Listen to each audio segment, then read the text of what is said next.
الحمد لله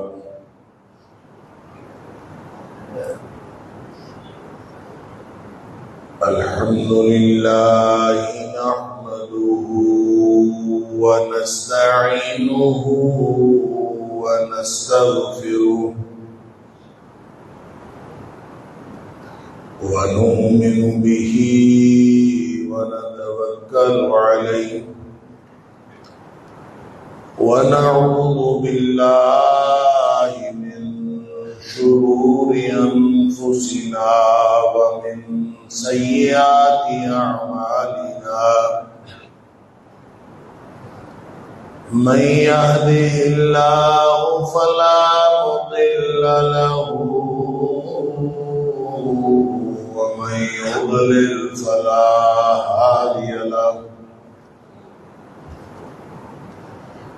وأشهد أن لا إله إلا الله وحده لا شريك له وأشهد أن محمدا عبده ورسوله صلى الله عليه وسلم أرسله بالحق بشيرا ونذيرا بين يدي الساعة فمن يطع الله ورسوله فقد رشد واهتدى ومن يعص الله ورسوله فقد ضل وغوى فإنه لا يضر إلا نفسه ولا يضر الله شيئا نسأل الله ربنا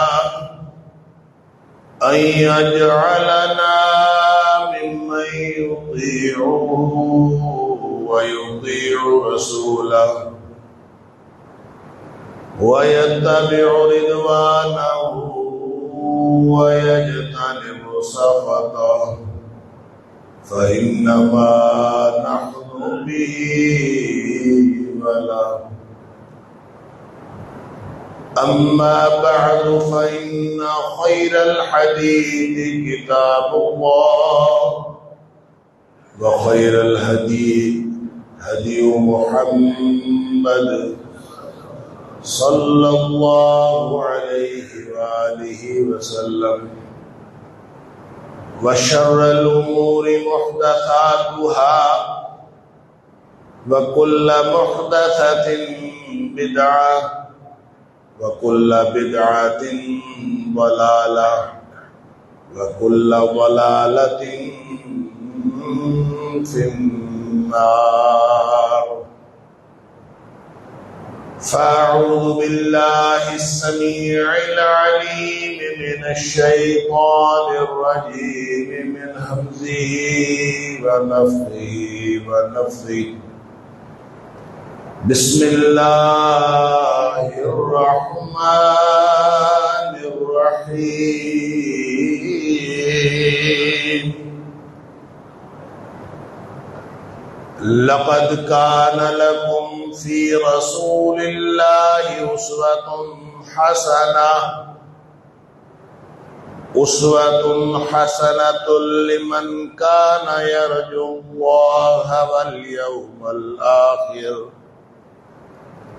لمن كان يرجو الله واليوم الآخر وذكر الله كثيرا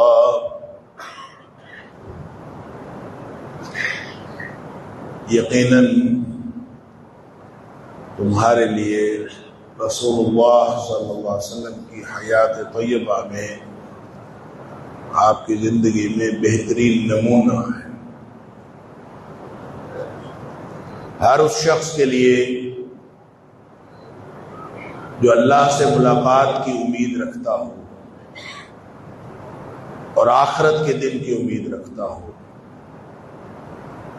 اور اللہ کا بہت زیادہ ذکر کرتا ہو، اللہ کو یاد کرتا ہو۔ صدق اللہ العظیم۔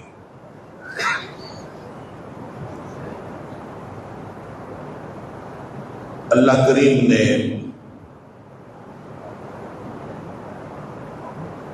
جس امتحان کے لیے ہم سب کو اس دنیا میں بھیجا ہے، اس امتحان میں کامیابی کا طریقہ بھی خود ہی بتایا ہے، اور وہ جو کامیابی کا طریقہ ہے اس کا نام ہے دین۔ اور دین جو ہمارے لیے پسند کیا اللہ نے وہ اسلام ہے۔ ان الدین عند اللہ الاسلام، اللہ کے نزدیک دین صرف اسلام، اور وہ دین اسلام جو اللہ کریم نے انسانیت کے فائدے کے لیے بھیجا، اس کا ذریعہ نبی اکرم صلی اللہ علیہ وسلم کی ذات اقدس کو بنایا۔ اس لیے کہ کوئی نہ کوئی ذریعہ اللہ تعالی کے ساتھ تعلق کا ہونا چاہیے۔ انسان اللہ کو دیکھنا چاہیں دیکھ نہیں سکتے، لا تدرکہ الابصار وہو یدرک الابصار۔ اور انسان اللہ سے گفتگو کرنا چاہے تو گفتگو نہیں کر سکتے۔ اللہ اکبر۔ لہذا اللہ نے وہ ذرائع عطا فرما دیے کہ جو اللہ سے گفتگو کرنا چاہے، اپنی باتیں اللہ سے کرنا چاہے، تو وہ نماز پڑھ لیا کرے۔ ان المصلی یناجی ربہ، جس انسان نے اللہ سے بات کرنی ہو وہ نماز پڑھ لے۔ نمازی اللہ سے سرگوشیاں کرتا ہے، اللہ کے ساتھ گفتگو کرتا ہے۔ اور اگر کسی نے اللہ کی بات سننی ہو، کہنی ہو تو نماز پڑھ لے، سننی ہو تو قرآن پڑھ لے۔ قرآن سارا کا سارا اللہ کا کلام، لہذا جس کا دل کرے کہ میں اللہ سے باتیں کروں، اللہ مجھ سے باتیں کرے، تو وہ قرآن پڑھ لے، اللہ تعالیٰ کے ساتھ گفتگو کا سلسلہ ہو جاتا۔ اللہ سے کوئی بات کرنی ہو نماز پڑھ لے۔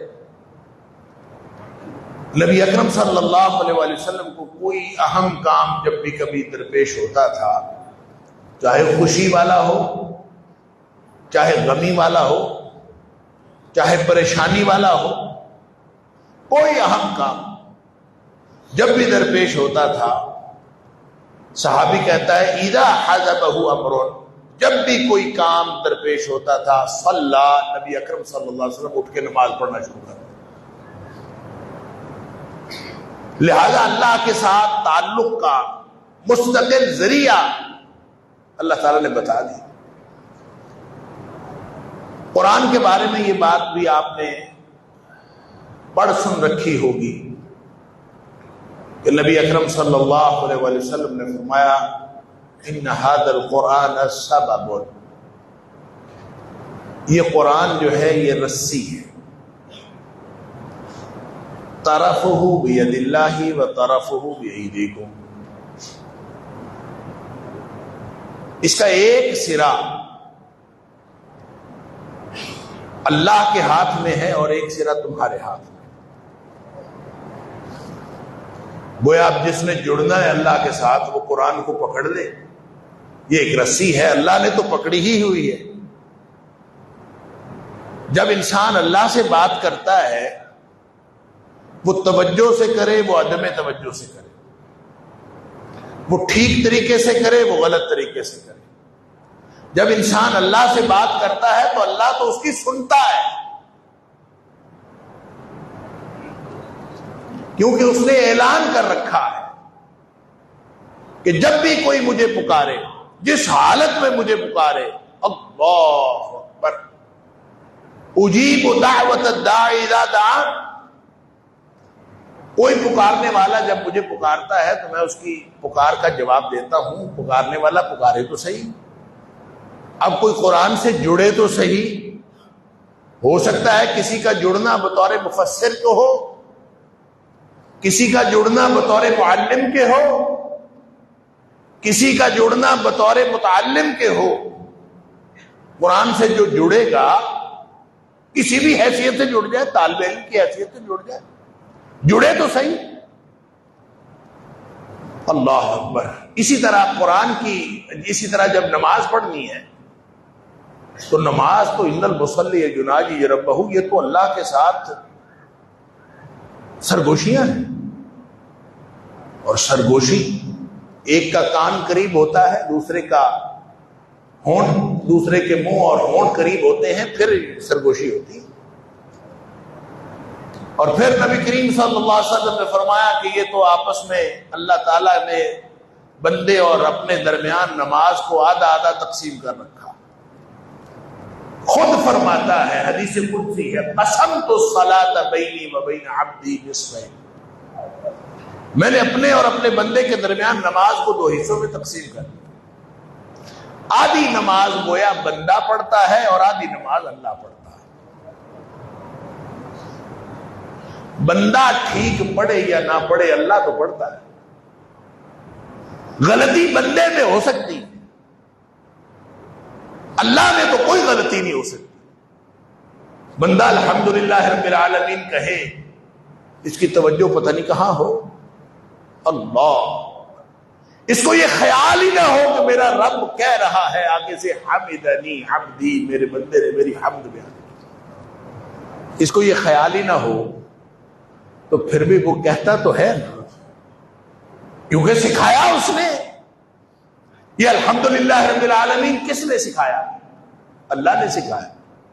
اور جب انسان کہتا ہے حمدنی، جب انسان کہتا ہے الحمدللہ رب العالمین، اللہ آگے سے فرماتا ہے، خود فرمایا نبی پاک صلی اللہ علیہ وسلم نے، اللہ فرماتا ہے کہ میں آگے سے یہ کہتا ہوں حمدنی عبدی، میرے بندے نے میری حمد بیان کی۔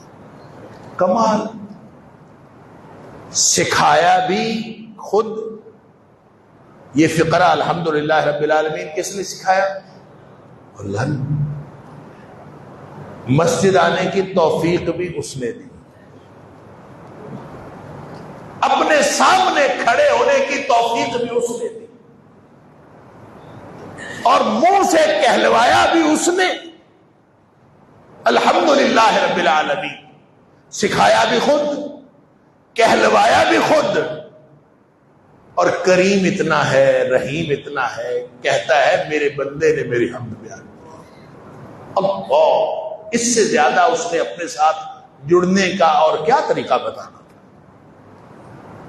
لہذا انسان غلطی کرے تو کرے، اللہ کی طرف سے کوئی غلطی نہیں ہے۔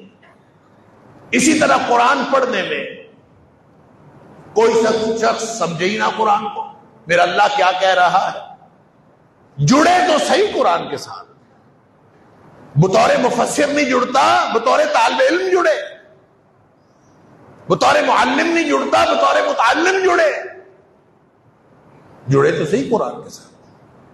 جڑ جائے گا نا تو نبی کریم صلی اللہ علیہ وسلم نے فرمایا فتمسکوا بہ، اس حدیث میں تو یہ فرمایا فتمسکوا بہ، اس کے ساتھ جڑ جاؤ۔ جڑ جاؤ گے تو اللہ تعالیٰ کی طرف سے دو گارنٹیاں ہیں، لن تضلوا ولن تہلکوا بعدہ ابدا، ہرگز گمراہ نہیں ہوگے اور ہرگز ہلاک نہیں ہوگے اس کے بعد جب تم قرآن سے جڑ جاؤ۔ کیونکہ قرآن سے جڑنے کا مطلب یہ ہے کہ تم اللہ سے،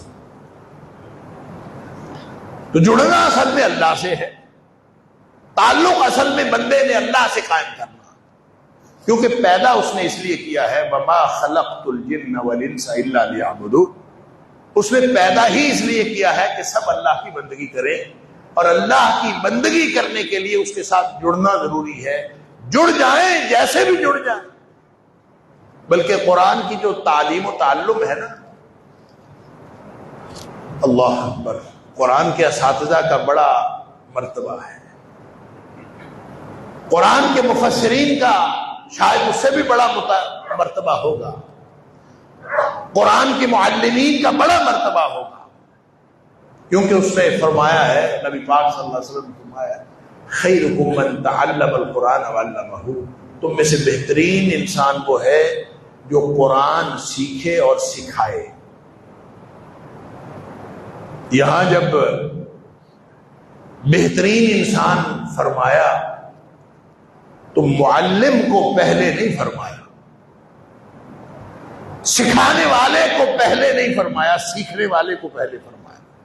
خیرکم من تعلم القرآن، تم میں سے بہترین وہ ہے جو قرآن سیکھے، وعلمہ، سکھانے والا بعد میں ہے، سیکھنے والا پہلے ہے۔ جڑو تو صحیح قرآن سے، کسی طریقے سے جڑو۔ تو اصل میں اللہ نے یہ دنیا میں جو ٹولز دیے ہیں، نماز ایک ٹول ہے، قرآن ایک ٹول ہے، یہ سارے ٹول ہمیں عطا فرمائے ہیں۔ کس ذریعے سے؟ یہ ہمیں پہنچنے کا ذریعہ کون سا ہے؟ وہ پہنچنے کا ذریعہ نبی اکرم صلی اللہ علیہ وسلم کی ذات ہے۔ سبحان اللہ۔ اگر نبی پاک صلی اللہ علیہ وسلم ہمیں نہ بتاتے یہ قرآن ہے تو ہمیں کیسے پتہ چلتا کہ یہ قرآن ہے؟ نبی کریم صلی اللہ علیہ وسلم نے بتایا یہ قرآن ہے تو ہمیں پتہ چلا کہ یہ قرآن ہے، وگرنہ کبھی نہ پتہ چلتا کہ یہ قرآن ہے۔ گویا نبی کریم صلی اللہ علیہ وسلم کے فرمانے سے یہ قرآن بنا ہے۔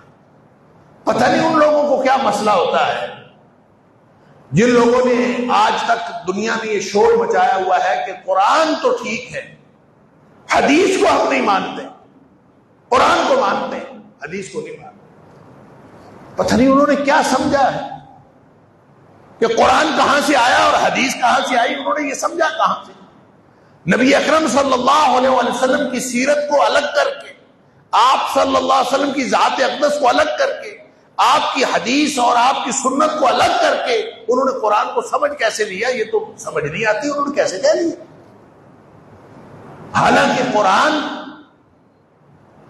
یہ مدینے میں نہیں اترا، نہ قرآن مکے میں اترا ہے۔ سورت مکی اور مدنی ہے نا، ہم کہتے ہیں کہ جو ہجرت سے پہلے اتری وہ ساری مکی ہیں، اور جو ہجرت کے بعد اتری وہ ساری مدنی۔ اس سے خیال پیدا ہوتا ہے کہ شاید مکے میں اتری ہوں گی، کعبۃ اللہ میں نازل ہوئی ہوں گی، مدینہ منورہ میں نازل ہوئی ہوں گی، مسجد نبوی میں نازل ہوئی ہوں گی۔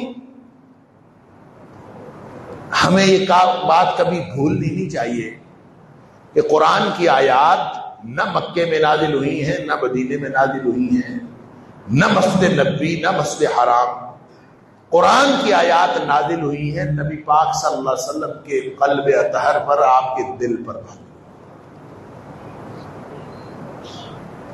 کہیں اور نہیں نازل۔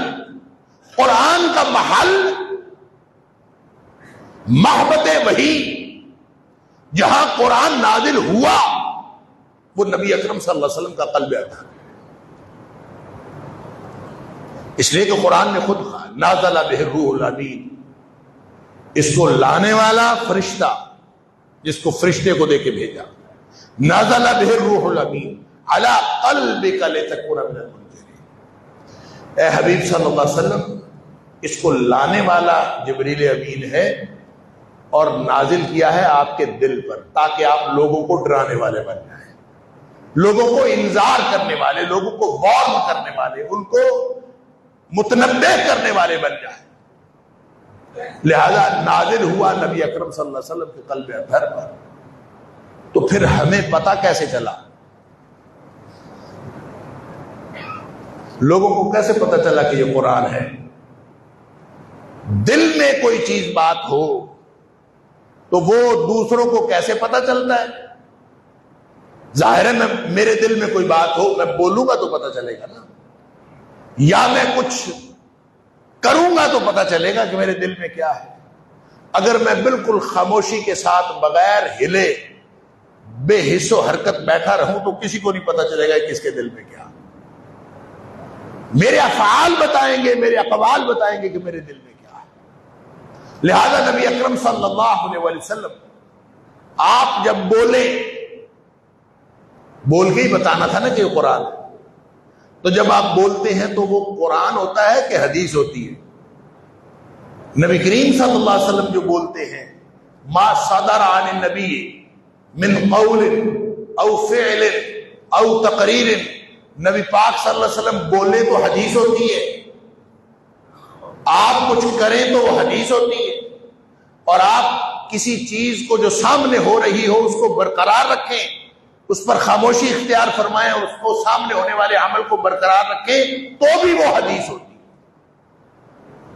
اس لیے نبی پاک صلی اللہ علیہ وسلم تو جو کریں وہ قانون ہوتا ہے، آپ ہاں کہیں تو قانون ہوتا ہے، آپ نہ کہیں تو قانون ہوتا ہے۔ لہذا نبی اکرم صلی اللہ علیہ وسلم نے جب ہمیں یہ بتایا کہ قرآن قرآن ہے تو ثابت ہوا کہ قرآن قرآن ہے، اور قرآن حدیث سے ثابت ہوا یا حدیث قرآن سے ثابت ہوا؟ کوئی فرق نہیں ہے دونوں میں، اس لیے کہ نازل ہوا نبی اکرم صلی اللہ علیہ وسلم اور صادر ہوا اسی زبان اقدس سے۔ نبی پاک صلی اللہ علیہ وسلم نے بتایا یہ پہلی صورت ہے، یہ آخری صورت ہے، اس کو وہاں رکھو۔ پہلی وحی تو چلی گئی 30ویں پارے میں، اور سارا جو ترتیب لگوائی تو نبی کریم صلی اللہ علیہ وسلم نے خود لگوائی، اور یوں قرآن ہمارے پاس آ گیا نبی کریم صلی اللہ علیہ وسلم کے توسط سے۔ قرآن کیسے پہنچا؟ نبی پاک صلی اللہ علیہ وسلم کے توسط سے پہنچا۔ اور آگے کیسے پہنچا؟ خود نبی پاک صلی اللہ علیہ وسلم نے صحابہ کرام کو لکھوایا کہ یہ قرآن ہے، اس آیت کو فلاں آیت سے پہلے لکھ دو، اس آیت کو فلاں آیت کے بعد لکھ دو۔ پورا قرآن ترتیب بھی لگوائی، اور پورا قرآن نبی کریم صلی اللہ علیہ وسلم نے صحابہ کرام کو لکھوا دیا، کاتبین وحی کو لکھوا دیا، انہوں نے لکھ لیا۔ اور اصل قرآن کی جو حفاظت ہوئی ہے وہ لکھنے سے نہیں ہوئی، قرآن کی حفاظت کا اصل ذریعہ حفظ ہے۔ وہ جو اللہ نے قرآن کی حفاظت کا ذمہ لیا ہے، اِنَّا نَحْنُ نَزَّلْنَا الذِّكْرَ وَإِنَّا لَهُ لَحَافِظُونَ، ہم نے قرآن نازل کیا ہے اور ہم اس کی حفاظت کرنے والے ہیں، تو اللہ تعالیٰ نے اس کی حفاظت کا ذریعہ لکھنے کو نہیں بنایا۔ اللہ اکبر!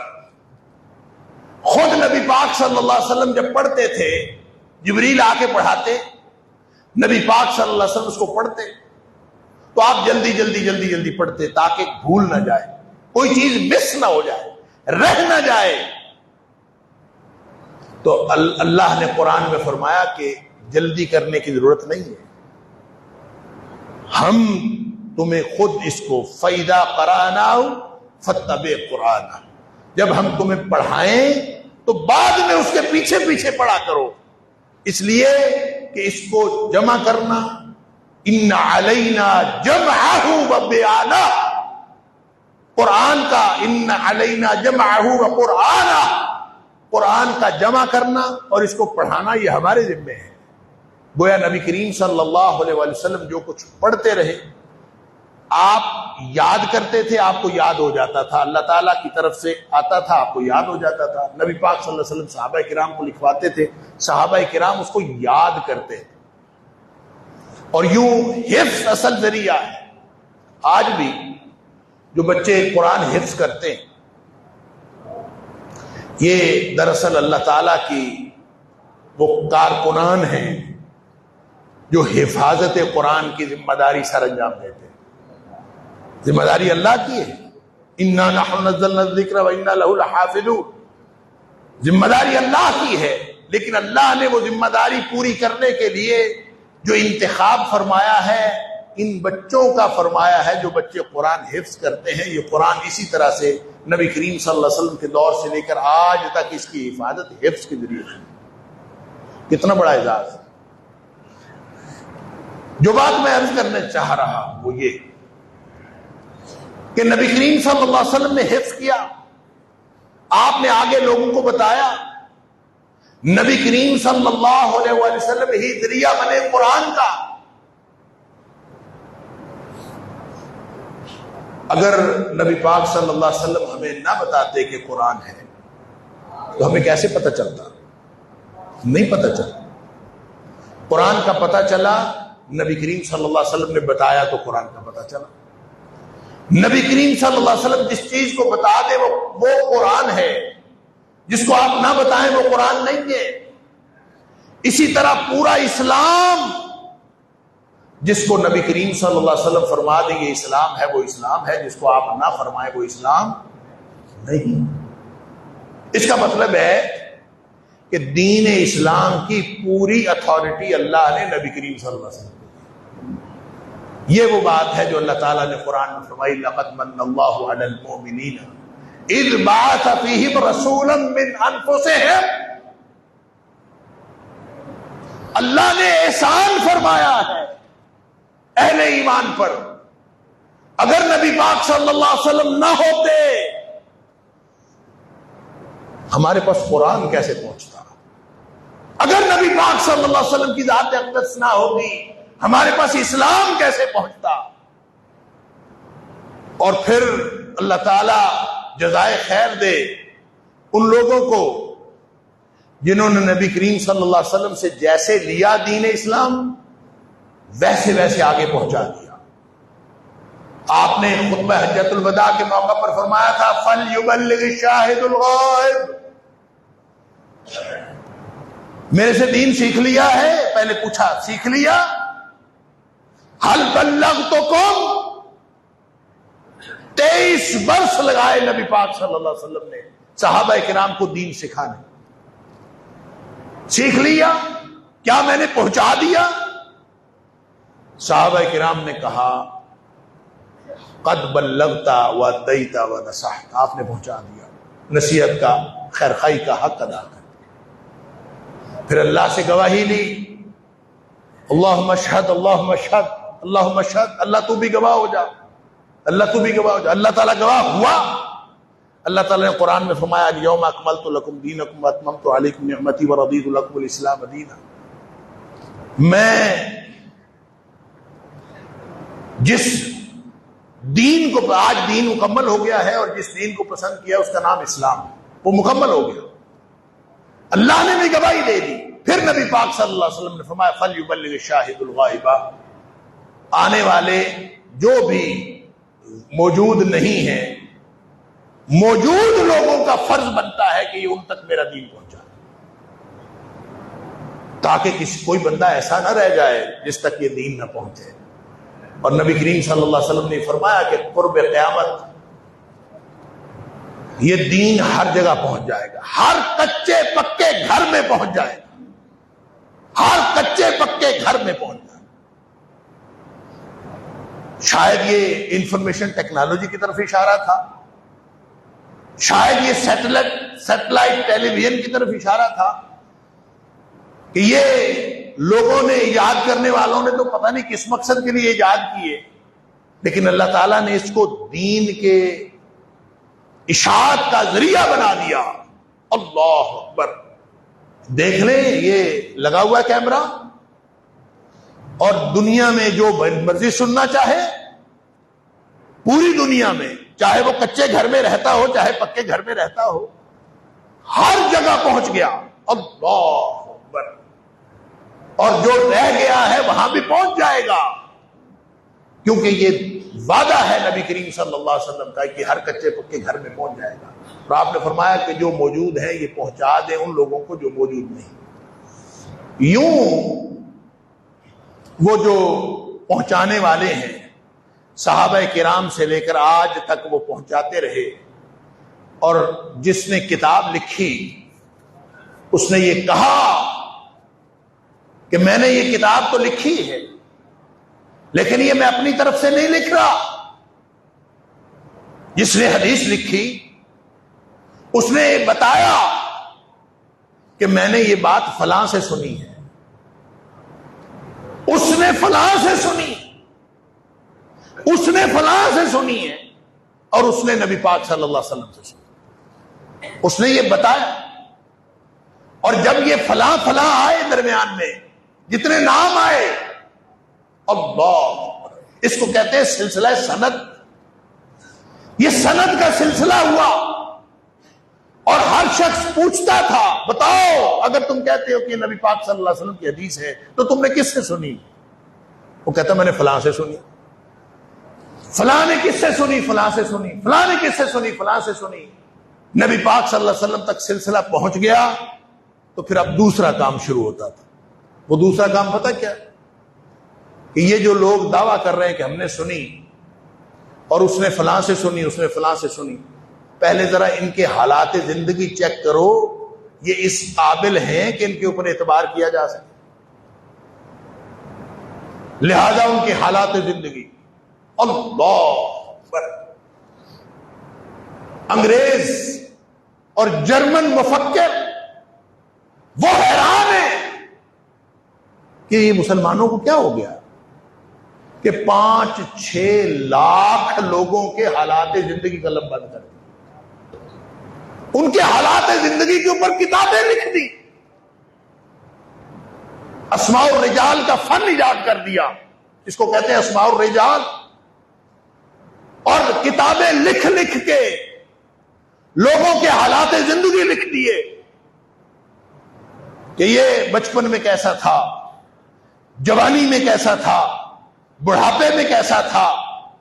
اگر کسی کے اس کے حالات زندگی میں پھر اصول طے کر لیے, اگر کسی نے زندگی میں ایک بھی جھوٹ بولا ہو, حدیث کے بارے میں نہیں, کسی معاملے میں اگر اس نے جھوٹ بولا ہو تو وہ کذاب ہے, اس سے حدیث نہیں لی جا سکتی, اس کے اوپر اعتبار نہیں کیا جا سکتا, ناقابل اعتبار.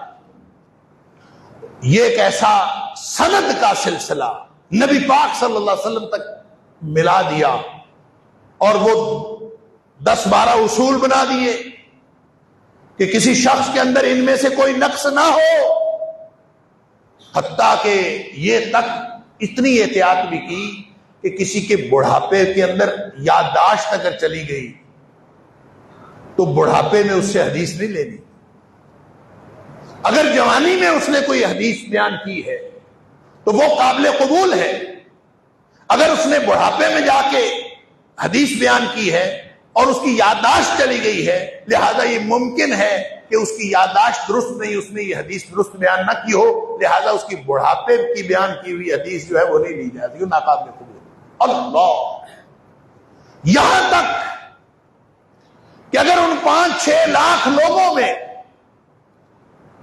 جنہوں نے نبی پاک صلی اللہ علیہ وسلم کی حدیث بیان کی ہے, ان میں سے اگر کوئی ایسا ہو کہ جس کے حالات ہی معلوم نہیں ہو سکے, یہ ہو سکتا ہے نا کہ حالات ہی معلوم نہ ہو سکے, کسی حدیث کی سند میں اگر راوی کے حالات معلوم نہیں ہو سکے تو اس کے لیے بھی اصول بنا دیا. اس کو کہا کہ یہ مجہول الحال ہے, اس کے حالات معلوم نہیں ہو سکے, لکھ دیا کتاب میں کہ یہ اس کے حالات معلوم نہیں ہو سکے, یہ حدیث ہے, اس کے اندر ایک راوی مجہول الحال ہے یا 2 راوی مجہول الحال ہے, لہذا اس حدیث کو نہ قبول کرنا ہے نہ رد کرنا ہے, اس کے اوپر اس کا نام رکھ دیا المتوقف فی, اس کو لینا ہے یا نہیں لینا, اس دونوں کے بارے میں فیصلہ بعد میں کیا جائے. المتوقف فی, کیوں؟ راوی مجہول الحال. کون فیصلہ کرے گا؟ قیامت تک آنے والا یہ حدیث کا ایک ایسا علم ہے, ایک ایسی سائنس ہے کہ اگر ان 2 بندوں کے, یہ ایک بندہ جو مجہول الحال ہے, اگر اس کی روایت کہیں سے ثابت ہو جائے کسی اور سلسلے سے تو پھر لے لینا, اگر نہیں ثابت ہوتی کسی اور سلسلے سے تو پھر نہیں لینی. اس کو المتوقف فی رکھنا ہے, نہ قبول کرنا ہے نہ رد کرنا.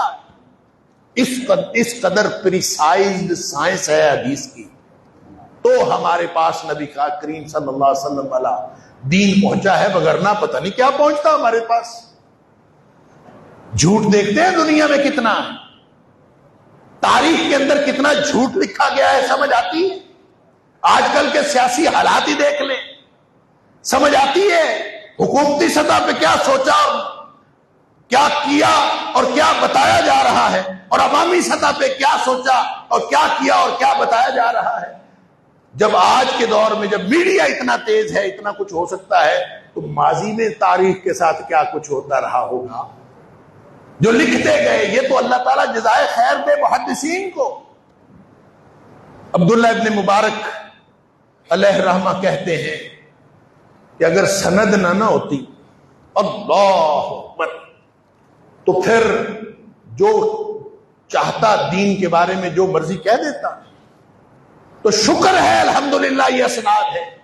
لولا الاسناد لقال من شاء ما شاء، اگر یہ اسناد نہ ہوتی، یہ سلسلہ سند نہ ہوتا، نبی کریم صلی اللہ علیہ وسلم تک دین پہنچنے کا کوئی طریقہ نہ ہوتا، تو جو مرضی کہتا پھرتا دین کے بارے میں، کوئی پوچھنے والا ہی نہیں تھا۔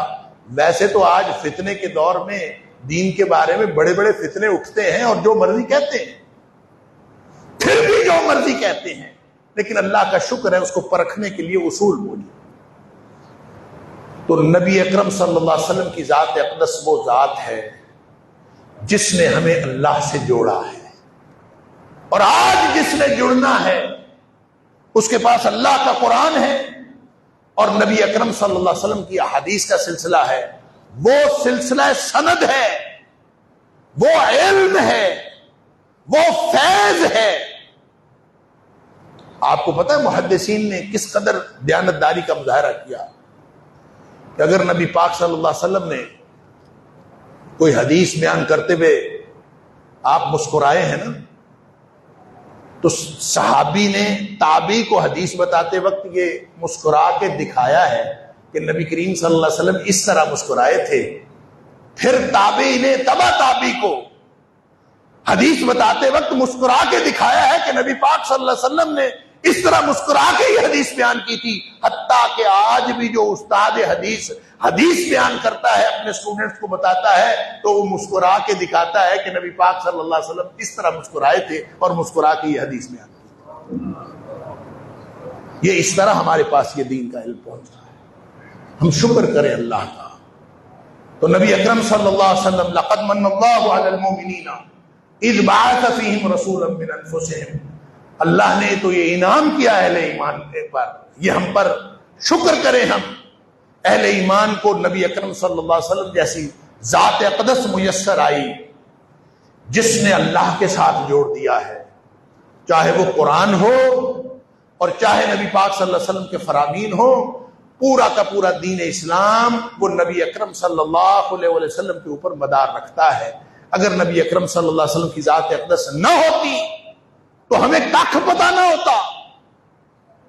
تو آپ اندازہ کریں کتنا ضروری ہے کہ نبی اکرم صلی اللہ علیہ وسلم کی سیرت کا مطالعہ کیا جائے، اور نبی پاک صلی اللہ علیہ وسلم اللہ کے ساتھ اگر جڑنا ہے تو نبی اکرم صلی اللہ علیہ وسلم کے ساتھ جڑنا ہے۔ فرمایا ان کنتم تحبون اللہ، اے حبیب صلی اللہ علیہ وسلم لوگوں کو بتا دیجئے اللہ سے محبت ہے؟ وہ اللہ جو نظر نہیں آتا، وہ اللہ جو انسانوں کے لیے دین اپنے نبی کے ذریعے بھیج کر ابدیت کا فریضہ عائد کرتا ہے کہ تم نے بندگی میری کرنی ہے، بندگی جس کا حق ہے، وہ اللہ، اس کے ساتھ اگر تم محبت رکھتے ہو، قل ان کنتم تحبون اللہ، اللہ کے ساتھ اگر محبت رکھتے ہو، فاتبعونی، تم ایسے کرو کہ میری محمد کریم صلی اللہ علیہ وسلم کی اتباع کر لیا کرو۔ اللہ اکبر، اتباع میری کر لیا کرو، اس سے کیا ہوگا؟ یحببکم اللہ، اللہ تم سے محبت کرنا شروع کر دے۔ اللہ کے ساتھ تعلق قائم کرنے کا ذریعہ نبی اکرم صلی اللہ علیہ وسلم کی ذات۔ اللہ تعالیٰ مجھے اور آپ کو، ہم سب کو نبی پاک صلی اللہ علیہ وسلم سے بطور امتی جڑنے کی توفیق عطا فرمائے۔ آخر دعوانا الحمدللہ۔